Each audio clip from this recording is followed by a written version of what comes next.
Haleluya, haleluya. Imbuto n'ijambo ry'Imana, umuvye nawe ni Kristo. Umwemera wese azoramba mu myaka yose. Haleluya.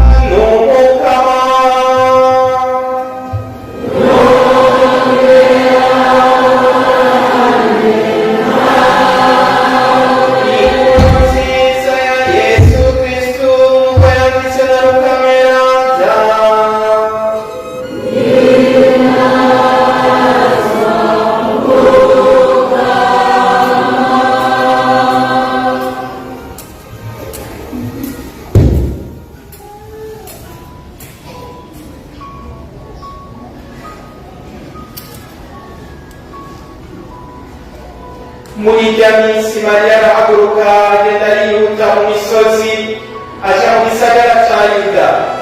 Ashitse yinjira mu nzu kwa Zakariya aramusa Elisabeti. Elisabeti ngo yumva indamutso ya Mariya, umwana arakakaza mu nda. Elisabeti yuzuye na mutima mweranda atarika amazi ashirije hejuru ati, mu bagore warahezagiwe kandi n'umwana w'ibungeza arahezagiwe. Mbega iryo teka ry'uko nyina w'Umukama aza kundamutsa ndaritewe n'iki?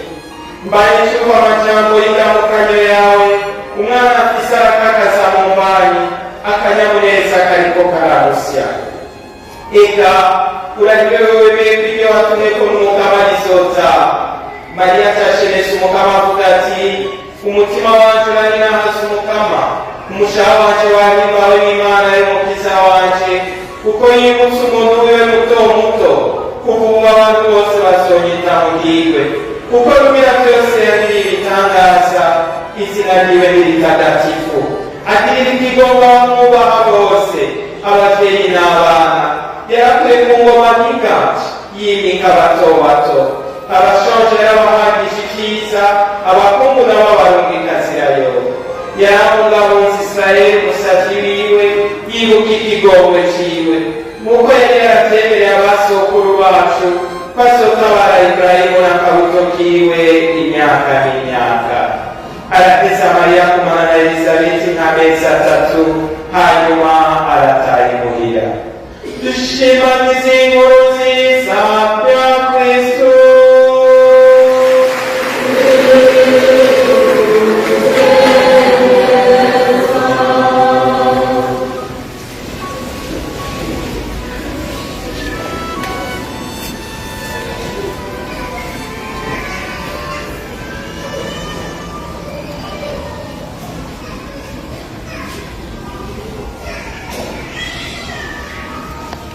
Ewe Roho w'Imana,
tugire Kristo.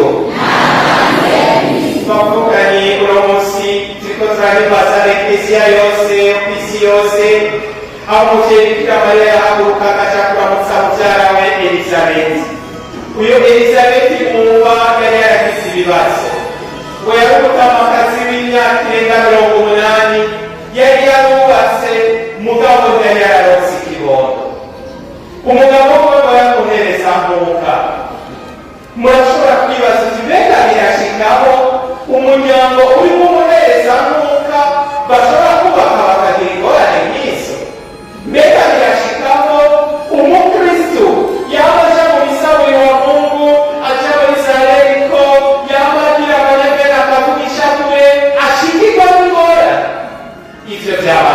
byatubayeho, byaba byatubayeho, kandi ibyo ntibidukanga, biradutera ubwoba, kuko inyishu y'ibyo byose ni Yesu. Bavukanye ngo uhereza nk'uka Zakariya umunsi umwe agenda mu isengero agiye guhereza inkuka. Kare Yesu ataradupfira ku musaraba, ahamubona ngo maze sinuwabuka kuhashika mutanyambitse umugozi ku kuguru, kuko ahahe ngo haba hariho igitambara, kuko hitwa ahera hahera, ngo uwaje yagiye guhereza inkuka agiye afise ibicumuro hari igihe yacapfirayo. Mubonye amaze umwanya munini ataravayo, mwaca mukwega wa mugozi uri ku kuguru mugakura ikisi. Maze wewe Zakariya yaragiye ageze agiye guhereza inkuka, ashitseyo umumarayika aramubonekera. Umumarayika Gaburiyeli aramubwira ati ugiye kubyara. Nabundi nawe ati wa mukecuru w'imyaka 80 naje wagaze ngo kubyara. Hariho abantu muri mwebwe muriko muratekeranya, ndetse no mu mwanya baza kwatata hariho umuntu ameze uku n'uku n'uku, Yesu yamuvugije ibinini. Hariho abantu tuza gutekeranya na Zakariya. Zakariya amaze gutekeranya urose kubyemera. Zakariya mu mutima ati nukuri kw'ibyo wewe ubwawe ufate ukuri. Wewe ukore kanseri abaganga bose bakwiye kugira upfe, bavuga bakwiye kutazobyara, umaze imyaka 5 umushomeri, umaze mu rugo ugabunama muri za kirasi ukikiranya no munsi baso reka bitwege witiri kuravuga ngo barebaho mukamera nka Zakariya. Harageze igihe rero ubwo nyene Zakariya umumarayika akavuga ati kuko wanse kwemera, kuva ubu nyene uzosubira kuvuga. Burya Zakariya yasohotse ahera ahera ayamaze gucika ikirani akavuga. Maze naho umukecuru wiwe yaciye yirungenga, ariko ndashaka mwiyumvire uwo mukecuru w'imyaka 80 afise inda. Mbere bibaye ngaha mu Kamenge iyo nkuru twoyoshika hehe? Ubona ko kwizera no kubona afise inda rero, ariko umukecuru arikano, ariko bibaza ko Elizabeth yararushe gusumvya twebwe. Elizabeth yaratunduye ku mutima gusumvya twebwe. Nibaza ko hamuvuze gusumvya twebwe wahora bakuvuga. Muribuka kandi akecuru mukane katabyara, murakibuka mukane kabisi ntabwo hewe murabibona uri muca mu bikina. Haca haragenda isaha Elizabeth araremerwa, arabura amahoro, arabura akanyamuneza, aja mu nzu kwigeneza, arumva ko adakwiriye no kujya ahabona. Mbega n'abantu muri twese twumva twoja higereje, wibutse amateka ufise, wibutse amakosa abana bawe bagira, wibutse amateka wo mu bakanyagira, wibutse ibibazo biri mu rugo rwawe, uvuga woca ahantu ukiyugarana. Haragera isaha tuja mu bisabisho nibabe bitarabashikitse imbere ukaba niyugaranire iki numva n'abantu noja ngakoma induru, kuko nta wundi yotahura ububabare mfise. Ngice Elizabeth ararira. Uno munsi rero Yesu araza kuduha akaryo dukoma induru tumurire, bya bindi byose seseke aca nabihindura. Amen.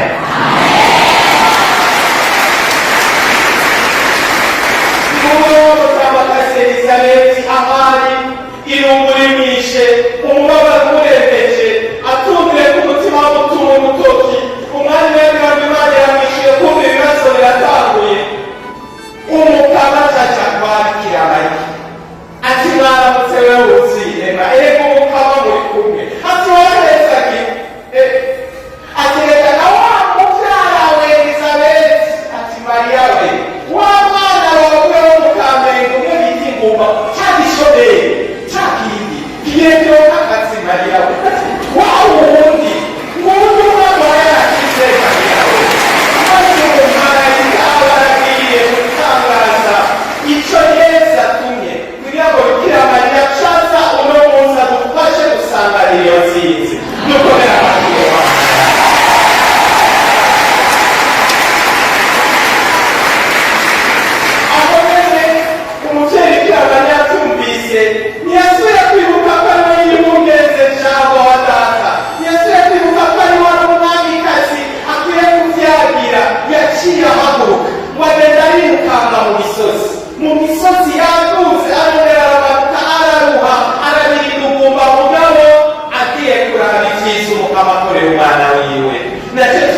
kumwe.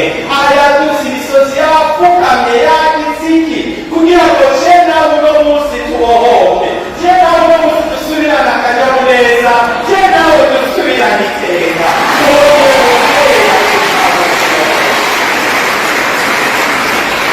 Bavukanye umuvyeyi Elisabeta hari ngo akana kariwe Yohani Batista mu nda, nyina yaratunguye ibikomere bimwishe Yohani Batista, kubera ko nyina ntiyashaka kumushira ahabona, yari umutamakaza muba yunamye baguma batwenga bakokeza.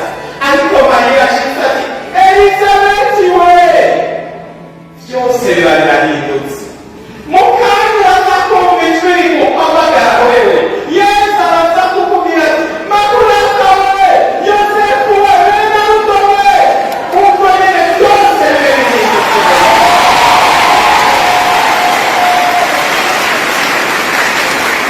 Aho abandi bagiye gutangaza izina ryawe, bavuga ngo ka gakecuru Elisabeti karibuge, ngo gafise inda ka gakecuru.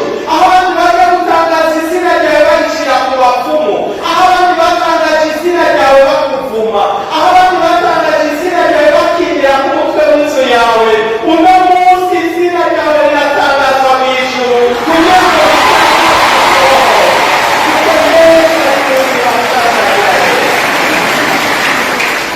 bavukanye. Bikira Mariya ashitse ati Elisabeti we, habaye iki? Ubwo nyene habaye kubohoka. Kamuka Yohani Batista mu nda kakakaza, kumvise indamukanyo y'umuvyeyi Bikira Mariya, ngo akana karikinye mu nda karongera karikina.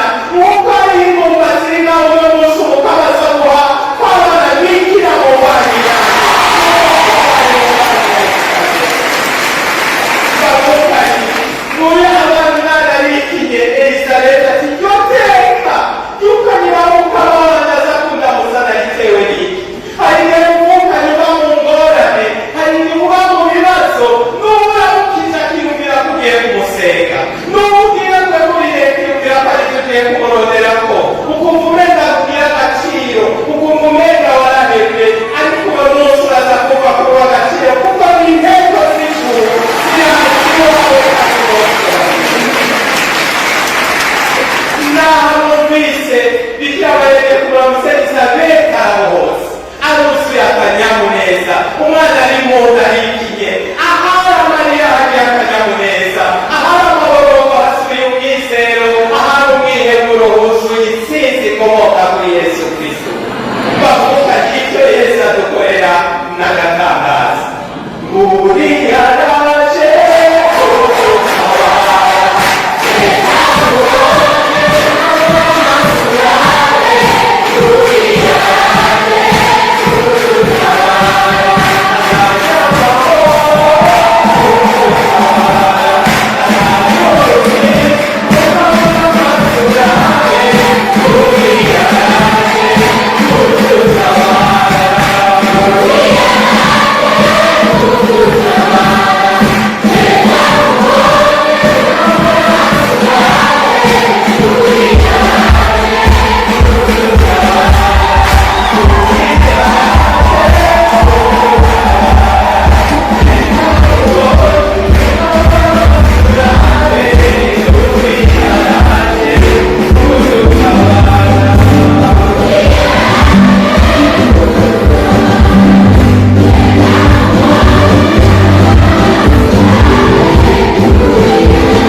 amasho abasuku mugara n'abuziki akanyamuneza kava ku Mana kuko mu munsi umwe yagiye gusenga abwira Imana ngo mbega ukaba ibi byose kora bimpaye n'intambara ntazobitora atega nta mwana agira Imana iramubwira ati wewe nzoguha urubyaro rungana n'inyenyeri zo kw'ijuru n'umusenyi wo ku kiyaga.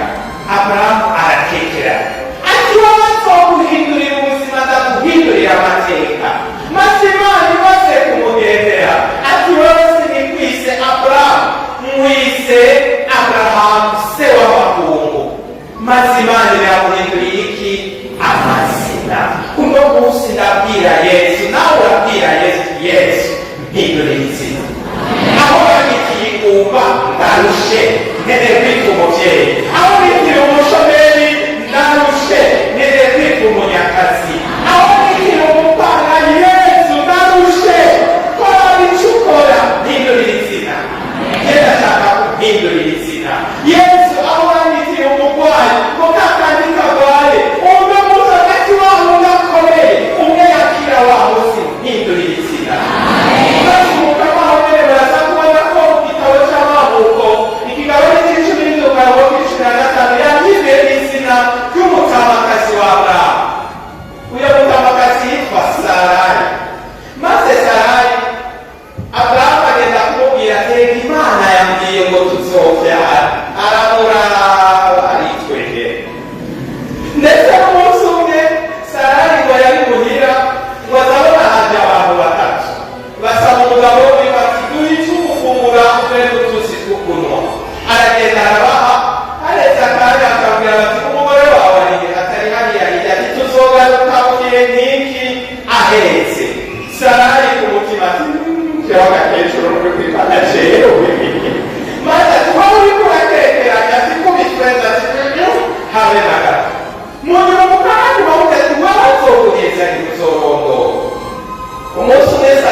Nicho kize kubigisabisho cyane nawe rero wamutamakazi Sara yabe yimugenda kadarura na yitwa nde mwumvirize ibitangaza Imana ikora. Maze abo bana barabaho. Hariho umuntu yitwa Yosefu. Yosefu murazi ko yagurishijwe na bene wabo bashaka kumuta mu kinogo. Inyigisho y'ubuherutse ngaha nyene twari twumvise inyigisho mu misa iheruka twasangiye ngaha, nabigishije ndababwira ko uyo Yosefu bene wabo bamugiriye inzigo bamuta mu kinogo, maze ariko abo mu kinogo yakomeye bavuga ngo bene wacu muntabare. Bene wabo nta n'umwe yamutabaye, nitwigiwe ntibariho. Mugabo amaze gushika mu runogo rurerure, abakinyi ba filime batweretse ko hariyo n'inzoka yasenze avuga ngo mana yanje mana yanje mana mana. Nagire mubwire muri izo ngorane zawe, hari igihe iyo wari umusonga ucumita n'uwo mubakanye we nawe reka kurwara n'umwana ntazuba barurimo. Waniriye abana bariko papa rwanda ngo mama nawe arikinisha umukobwa reka pisiyesi warakugoye koranaga mama kubiri bitutari wibaza ko yase kubirya atasha bavukanye aho iyo misonga urimo haragereza abantu bituyitaho. Ni nawe nabigishije nti hari ikinogo ukorokeramo ukabona uvuga Imana yawe yonyene. Nacyo bituma uwo munsi mvuze gutinya kutumva ijwi ngusebere mpamagare Yesu, kuko abandi hari igihe tutumva ijwi urimo, hari igihe abandi tutumva amakuru urimo, hari igihe abandi tutumva ukuntu urushe, hari igihe abandi tutumva ukuntu uremerewe. Naho Yosefu yaciye araseberera maze ngo bazabona abantu b'abanyamadiyani bariko bararengana, ngo baje bakavuga ngo hewe mureka hako tumwica ngo tumugurishe, maze bamwe bamukorera mu kinogo, ni nabo murutse yo kumukurayo. Numvise iyo wari Imana yawe n'uwakuroze bagaruka asa no kukubwira ko abere yarakuroze. Abarozi muri ngaha tugire Kristo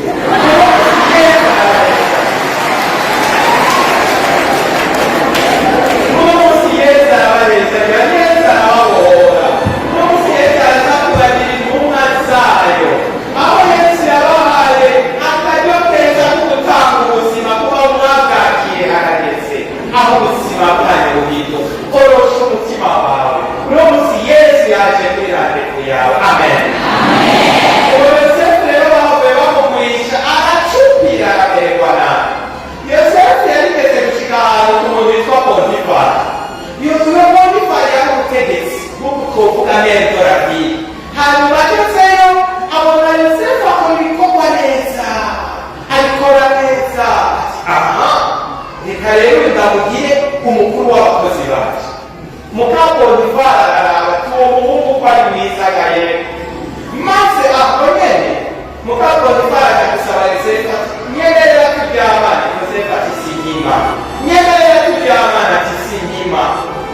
Hariho abari ngaha, abagabo bari ngaha batewe intuze huye n'intuze nuko nyene niko mugani bawusha ngwe mwari kurizibura nibo nari nashatse kuvuga, ariko Yosefu wesu yarihagaze.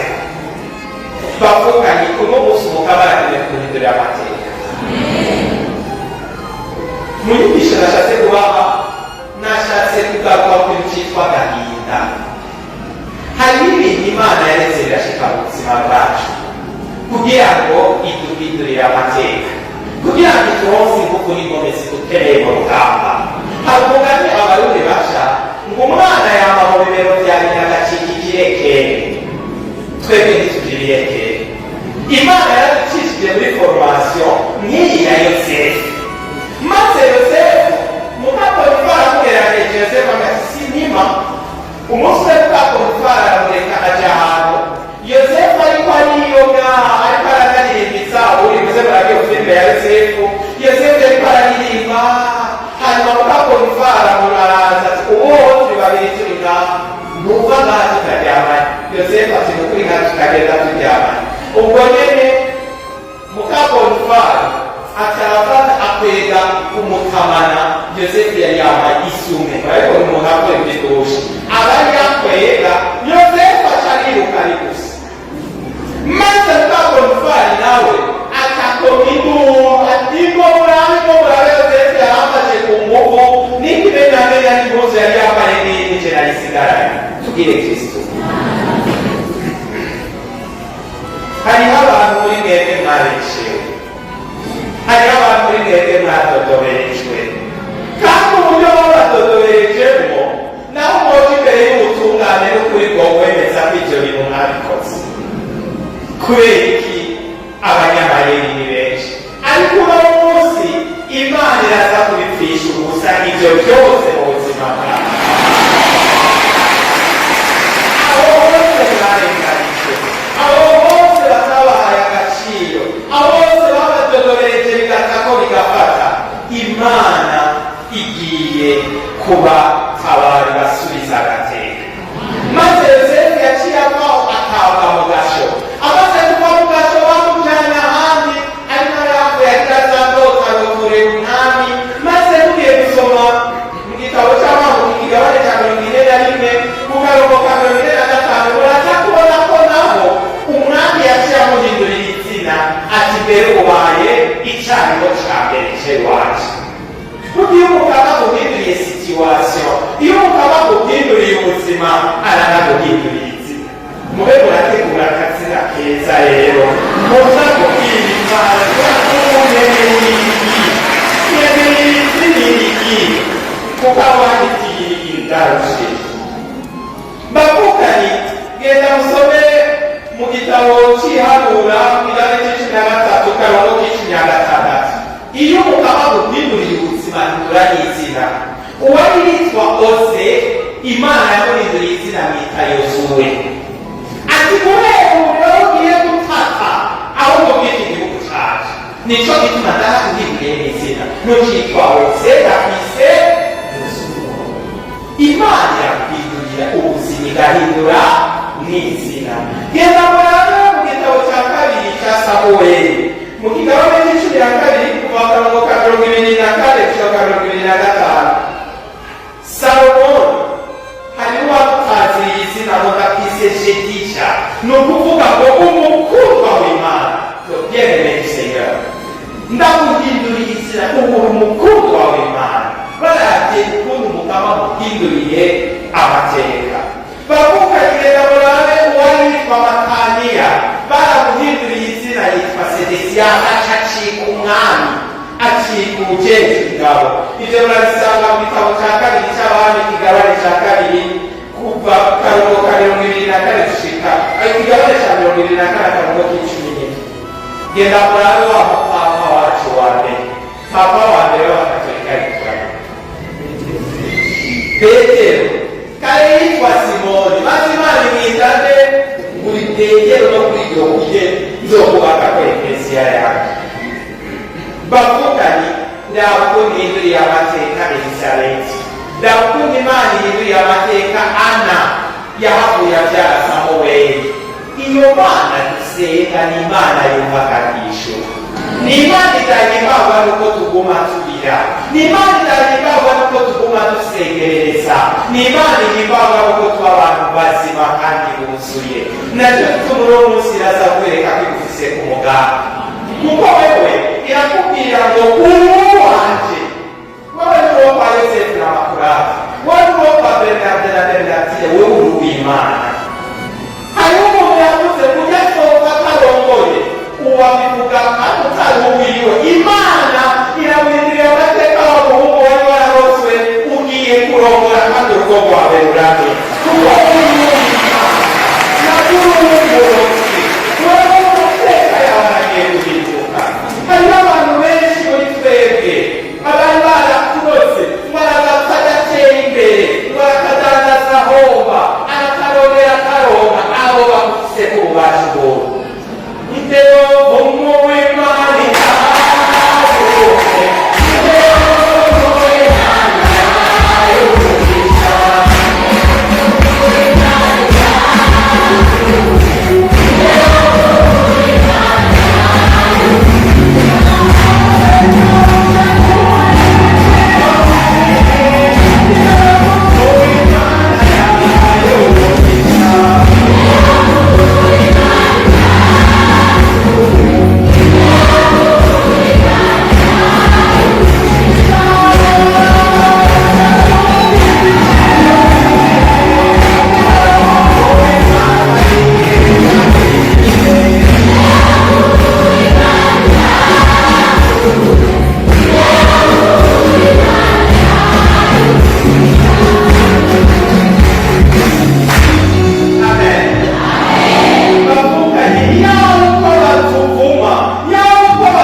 by'Imana.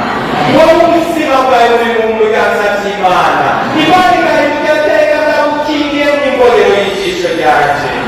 Tugire Kristo. Tugire Kristo. Nagire ndabatureze sinzi aho duheruka gusangira inyigisho ngahari kuri centre jeune kuri Pentecote. Niho nabwiye ndaheruka ahantu hari paramesi d'organisation de délivrance yari ishure ya interna. Hanyuma haza umwana w'umwigeme abavyeyi biwe bari ababizima bamurungika kwiga mw'ishure ry'abakatolika muri interna. Mudashitse rero aho yafata ingingo yo guhindura. Ahinduye Pasika iheze yaranabatije. Hanyuma gerageza turasangira inyigisho iminsi 3 n'ubwo rwaruka, iminsi 3 iryoshe cyane yari imigisha n'imihezaniro. Hanyuma umunsi wo gusoma ibisa wo gukira kubohoka nyamukobwa araza ati genda afise ingorane, ati jewe mama we yahavuye apfa amuvuye. Hanyuma nyamukobwa ahari muri interna arashobora kubona muhagarara ikazoza arakomye induru ngo ni mama nguyo muri kumwe ngo kandi ariko arangaba n'abagira ngo iki umuzimu wa mama we waramuteye. Jewe ntibimbwira ndavuga nti iyi ntambara ni Yesu Kristo umukaristiya wenyine aza kuyishoboka. Reka mbibwire ndakwereka. Turaja muri iyo misa n'ukuri twagiye nabo bajene cyose mu kibanza iyo misi ihereramo. Twahereye saa 3 twavuyeyo hafi 6 yo ku mugoroba. Namwe neza menya ko saa 6 tutandariye harimo n'abana batoya. Hanyuma iyo misi yaba turatebereza Yesu aratubohora aradukora aradukiza. Mugabo kuhejeje je numva nafashwe n'inzara iteye ubwoba. Sabira abafera ndakwereye nawe ndiye kwize ndondere ipana citron ndondere n'umukazi arusha. Hanyuma umufera araza iko byabintu birabonetse ngiye kabona wa mukobwa araje abandi bariko baratamba wewe yakarariye mwana umubwiye muri dotore sanga mama yantegereye hariya ku muryango nakabyanga kizarizi ko byahise none nuko nawe ndibwira kandi numva ngire mbere n'inzara nirindira ndagaruka ndagenda barama icyo fungura ndaheza mu nyuma mbwira abantu ko bari ngaha ngo rero tugenda n'urugamba rusigara. Tugiye mu isengero nyamukobwa ashitse atangura kuvuga ibintu mu cyarabu natwe nta n'umwe yumva natwe tutikaradeye akaganira ukumva ko nyamukobwa afise umuntu bariko baravugana kandi mu rurimi tutumva. Haragirisa aravuga mu Giswahili ngo ngiri kigowe mama ngo basije mu mandabiheba nivyo mwarimu. Aho rero ndi hagati aho niyumvira nyoreka makavya isabisho byose ko ndabivutse igihe twagire dutekereze neza aho aho nyene numvise ataga kududubiza mu rurimi numva cyambwira abandi hera natwe turafise ibikorwa bitwamera shara ngo nyene bataratera yarandiri kwa bitwamera natwe turadudubiza shara bakagira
wewe wumva wakowe n'iki uharageza aho ushimutse kubera iyi nzara y'umunsi umwe uti turabana b'Imana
mukama ndakwibukije ibi n'ibi ndanabibutse kuno munsi twebweyo ati Imana iradushyigishaga ye turasozereye ukwezi kwa Bikira Mariya mu misa yo gukira no kubohora